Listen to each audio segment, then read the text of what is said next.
మంత్రి రేవంత్ రెడ్డి గారు ఒక ప్రెస్ మీట్ పెట్టి ఒక జర్నలిస్ట్ మిత్రులు సోదరులు అడుగుతారు డిఫరెంట్ తీసుకుంటారు ఈ ఎన్నికను అని అడిగినప్పుడు ఆయన లైక్ దానికి సమాధానం ఓటమి గెలుపు సహజం అని చెప్పి ఏదో చెప్తున్నారు. గెలిచే ధైర్యం ఉంటేనేమో రెఫరెండం అంటుంది, ఓడిపోతున్నారని తెలుసు వాళ్ళకి, కాబట్టి ఆ రెఫరెండం అని మాట్లాడడానికి ధైర్యం చాలలేదు.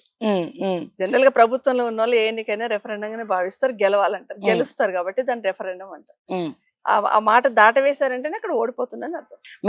మీరు కూడా కాంగ్రెస్ పార్టీ నుంచి వచ్చిన వాళ్ళే. ఇప్పుడు ఇక్కడ ఎన్నికల్లో నవీన్ యాదవ్ నిలిచినప్పటి నుంచి కూడా ఈ కాంగ్రెస్ మంత్రులు ఎవరు కూడా సరిగ్గా ప్రచారానికి రావట్లేదు. ఇప్పుడు బీఆర్ఎస్ ఏమో మాజీ మంత్రులు కార్యకర్తలు అన్ని నియోజకవర్గాల నుంచి వచ్చి జూబ్లీ హిల్స్ మీద కొట్లాడుతూ ఉన్నారు. బట్ కాంగ్రెస్ లో ఐకమత్యం లోపం కనపడుతుందా మీకు ఏమన్నా? మేము ఉన్నప్పుడు ఉన్న పార్టీ వేరమ్మా. మేము ఉన్నప్పుడు సోనియా గాంధీ గారి నాయకత్వంలో నడిచిన పార్టీ. ఇప్పుడు ఎవరి నాయకత్వంలో నడుస్తుందో నాకైతే తెలియట్లేదు. మంత్రులు ముఖ్యమంత్రికి మధ్యనే విభేదాలు. ముఖ్యమంత్రి గారే మంత్రి ఇంటి మీదకి పోలీసులను పంపిస్తారు. ముఖ్యమంత్రి గారు ఇంటి పక్కనే సెటిల్మెంట్లు అవుతున్నాయి అంటారు. ముఖ్యమంత్రి గారు కూర్చొని మంత్రుల మధ్యలో ఉన్న పంపకాలను సెటిల్ చేస్తాం. ఇట్లాంటి ప్రభుత్వాన్ని ఎప్పుడు చూడలేదు. ప్రజల కోసం పనిచేయడం కాదు, వాళ్ళ కోసం వాళ్ళు పని చేసుకుంటూ వాళ్ళ పంపకాలలో వాళ్ళు మునిగిపోయి ఎవరి పంపకం ఎక్కడ మైనస్ అవుతుందో అని కొట్లాట అనేది చూస్తున్నారు ప్రజలందరూ. అదే బాధేస్తుంది మా తెలంగాణ స్టేట్ ను 10 సంవత్సరాల్లో కేసీఆర్ గారు ఎక్కడికో తీసుకెళ్లి పెట్టారు. ఈ 2 సంవత్సరాలు దాన్ని అధోగతి పాలు చేస్తున్నారు కదా, ఒక బ్రాండ్ ఇమేజ్ ని భ్రష్టు పట్టిస్తున్నారు కదా.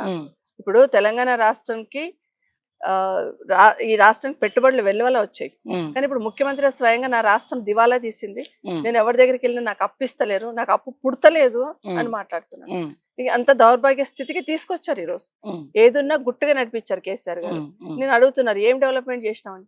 ఎంత అవివేకంగా మాట్లాడుతున్నాడమ్మా. సెక్రటరియట్ ఎవరు ఆయన కూర్చుని చేస్తారు, ప్రజల కోసం కాదు. అది కాళేశ్వరం ప్రాజెక్ట్ ఎవరి కోసం కట్టారు, రైతుల కోసం కాదు, కేసీఆర్ కోసం. ఈరోజు ప్రగతి భవన్ లో నిన్న మాట్లాడితే ఏమన్నాడు, బుల్లెట్ ప్రూఫ్. మరి ఇప్పుడు ఎవరున్నారు ప్రగతి భవన్ లో? బుల్లెట్ ప్రూఫ్ ఎవరు వాడుతున్నారు? కేసీఆర్ గారు ఉన్నారా? బట్టి గారు. మరి ఎవరున్నారు? మరి బట్టి గారు చెప్పాలన్న బుల్లెట్ ప్రూఫ్లు ఎన్ని ఉన్నాయి, బుల్లెట్ ప్రూఫ్ డోర్లు ఉన్నాయో లేవో బట్టి గారు చెప్పాలి. ఆయన లేవంటున్నాడు. మరి అదే ఆయన లేవంటున్నారు, ఈయనేమో ఉన్నాయి అంటున్నారు. ప్రజలు అది అంత అమాయకులు అంటున్నారు. అందుకని ఈరోజు సరే ప్రజాభవన్ అని పెట్టినారు. ఒక్కరైనా పోతున్నారా మంత్రి పోయి కూర్చుంటున్నారు. రిప్రజెంటేషన్స్ ఎవరికి ఇచ్చొస్తున్నారు? అక్కడ కింద ఆఫీసర్లకి ఇచ్చొస్తున్నారు.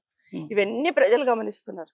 ఈరోజు కమాండ్ కంట్రోల్ లో కూర్చొని ఏమో మాట్లాడారు మన కమాండ్ కంట్రోల్ లో కూర్చొని సీసీ కెమెరాలలో చూసుకుంటూ, కమాండ్ కంట్రోల్ ఆయన క్యాంప్ ఆఫీస్ లాగా నేను వాడుకుంటున్నాను, సీసీ కెమెరాలు చూసుకుంటూ అపోజిషన్ ఉన్న మీద దాడి చేపించుండి కేసీఆర్. మరి ఇప్పుడు నువ్వు అదే పని చేస్తున్నావా? ఈ ముఖ్యమంత్రి గారు కమాండ్ కంట్రోల్ అందుకే కూర్చున్నాడా? కమాండ్ కంట్రోల్ సీసీ కెమెరాలలో కేటీఆర్ ఎక్కడ పోతున్నాడు, హరీష్ రావు ఎక్కడ పోతున్నాడు అని చూసుకుంటూ దాడులు చేపిస్తున్నావా? ఏం మాటలు మాట్లాడతారు? కమాండ్ కంట్రోల్ అనేది ఒక ముఖ్య ఉద్దేశంతో, ఒక విజన్ తో తీసుకొచ్చారమ్మా కేసీఆర్ గారు.